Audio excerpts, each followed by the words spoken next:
Hello, so in this video I'm going to be talking about the Instax Mini 9. This is the one that I have in the, I believe it's either lilac or lavender colour. Yeah, so it is in a case at the moment, that's why it's glittery. But yeah, just basically going to be giving a little review on it. I've had it a few months now. I got it in October and it's now February, so I've had it about 4 months and I've taken quite a few pictures and I feel like I've really gotten used to it, so I just thought what a better time than now to go over it, review it and let you know what I think of it. So yeah, stay tuned if you want to see that. So in the description or the comments down below I'll put timestamps for everything, as you know there's quite a bit. It's probably going to end up being a long video so you can skip to what you actually came to look at. But yes, so the camera itself, I brought it from the Urban Outfitters website when it was on sale because there was limited stock left, and I have just checked it's actually sold out. Don't know if they're getting any more in or not. And I actually brought it, it is the lavender colour, and I brought it as part of a bundle. So you got the camera, the case, 10 films in like one pack, and you also got some fairy lights and some pegs with it as well, and then the strap, and I think that was everything you got with it. But yeah, it seemed like a really good deal and I paid £80 for that, which I was happy with. Like a lot of them for just the camera you'd be paying that, so yeah, I was happy with that. It seemed good. So the case unclips here and you just pop that round and then it just pops out of the case like that, and then you've got the camera. So the film I've got left in it, there is one picture left, which you can see here. It's got the number 1, there's one picture. So I basically thought what I'd do is I'd set it up and do it now. So to open it and turn it on, you literally just press this button and then you wait for this red light to stop flashing, and once that stops flashing it means that the flash is ready. So I'm just going to pop it down a second and figure out something to take a picture of.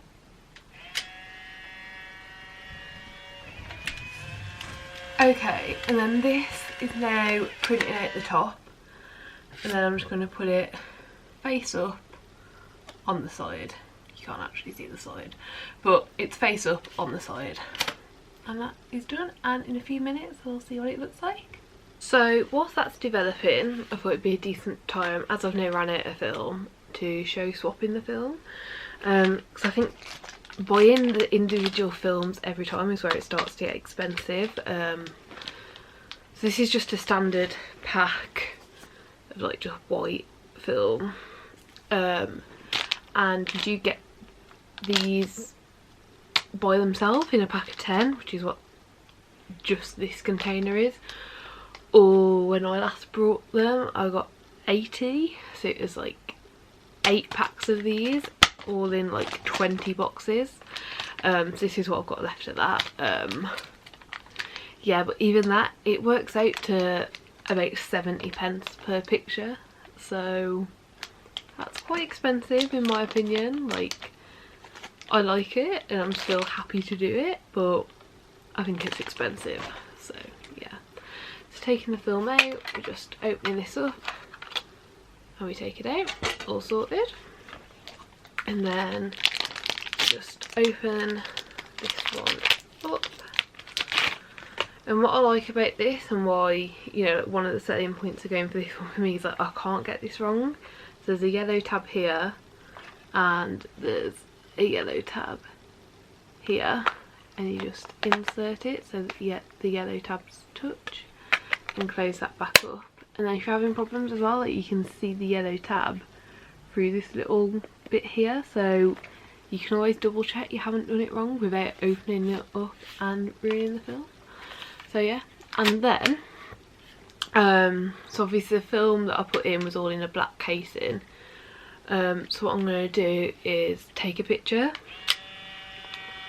but the first picture that comes out of it is just the plastic casing. So now there's 10 pictures in here, so the first one is just some plastic casing. I think that's important to know because that is something I forgot about a few times and taken what I thought would be a really cool picture and then just the plastic has printed out. So yeah, always worth remembering that. I do know as soon as I put film in, try and take that first picture so that I remember. So I don't think this is quite finished printing, but you can see this now. So where the flash has hit off the window, we've got a white spot, and I have made that mistake quite a few times. But yeah, like you can see, it's turned out pretty, it's turned out nice, and I think it picks the colours up quite well. Yeah, this I would say is a photo I'm happy with. It's a bit annoying that there's a white spot in it, but I'm pretty happy with it. Finally, what I thought it'd be cool to do is like show some of the good and some of the bad photos that I've taken over like the past 4 months. So yeah, so what I'll do is I'll do the bad first and then do the good. So I've picked out 5 bad photos. This one has just turned out black. I don't even remember what this was of, like I can't see anything in it at all. And then this one was some fireworks, but I think the flash from the fireworks must have either been too dark or too bright. You can see a few little specks in it here. That's all you can see, so I'd consider that a bad photo. We've got this one which was taken when I was like out at night, and if you look really closely you can make out something here, but that is literally it. And then on the same night I tried to take this one, and it was basically like in an alleyway and there are buildings either side, but like cool stuff was happening up the top on the balconies.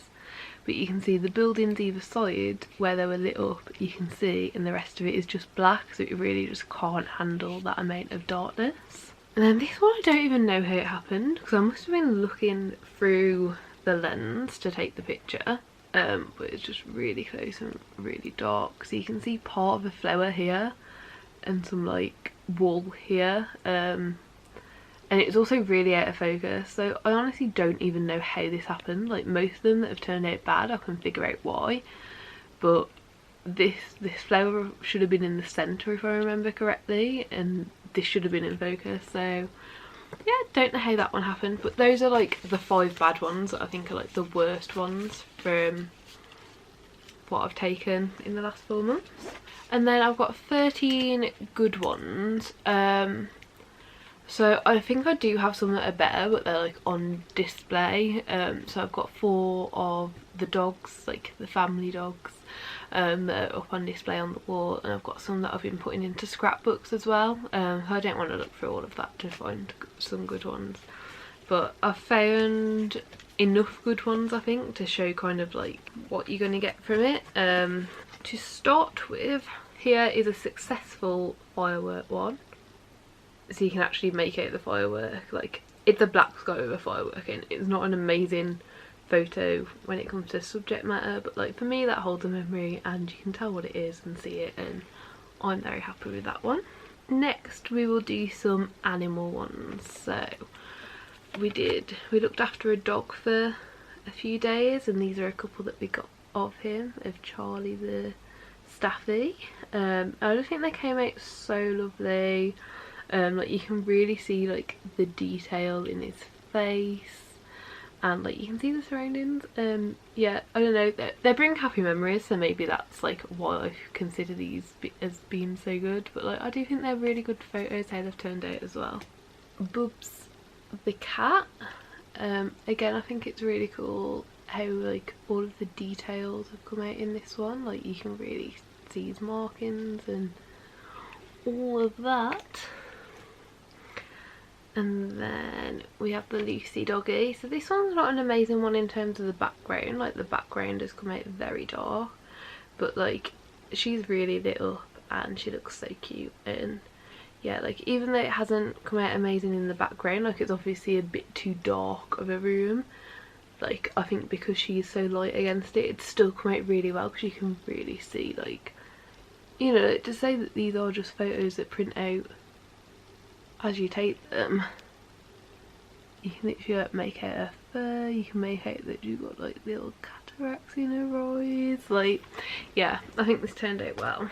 We've got the Max dog playing with his rope. Again, just one I think that came out well, especially considering like this was moving whilst the photo was being taken. Like there was movement going on here and it managed to like capture it. So I'm impressed with that one. I didn't take this one, Jay did, and it's of me and the baby doggy. And I don't know, like I think it turned out really well. Like he's just giving me licks and you can like see that in the photo. So then there's a few people ones. So these two are, so on the camera there's a mirror here and it's meant to relatively accurately show you what's going to happen if you take it as like a selfie in front of you. So these are a couple of them that have turned out cool. So this one is actually the first ever picture taken using the camera and I think it turned out pretty cool. And then this one's more recently, yeah, in a bit of a darker room, but also like making sure that our faces were like properly lit. Yeah, I think it turned out good. And then we've got a couple of Jay.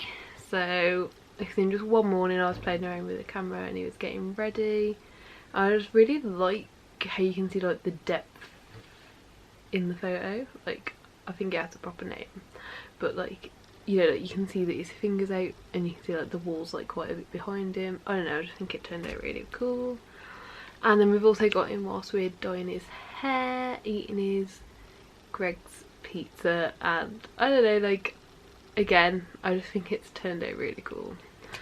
And then last but not least, I've picked two photos from when we went pumpkin picking and I was just like taking some photos of the pumpkins. Yeah, I think just because of the colours in them, like I think this one has turned out a bit better because like this one the colours were more similar, but I just think they've turned out really cool and I am very happy with them. So yeah, that's the good ones. Yeah, I've taken loads of photos. I've probably taken over 100 photos since having this, and to be honest I'm really impressed with it, especially for the initial buying price of £80. Like I'd say wait until they come on sale and like get one that's good and decent. Yeah, I am happy with it. It is a bit expensive to keep topping up the film, but I do think that's something that you just have to be aware of when you're buying it. It is something that you're going to have to like personally invest in every time you want to take more photos. Yeah, that's everything I think. Like I think you can tell I'm happy with it and I'm impressed with it. Like there are some bad photos, you know, and you can't guarantee the photo is going to be good, but personally I think that's part of the fun of it. I also think it's a very social thing, like going out and being like other people can take pictures using this, like keep the photos. Like it's not something that is very common, so it's cool to be able to like do that and offer that. And yeah, I think that's it for the video. Give it a like if you did like it and subscribe down below if you'd like to, and I'll see you next time. Bye.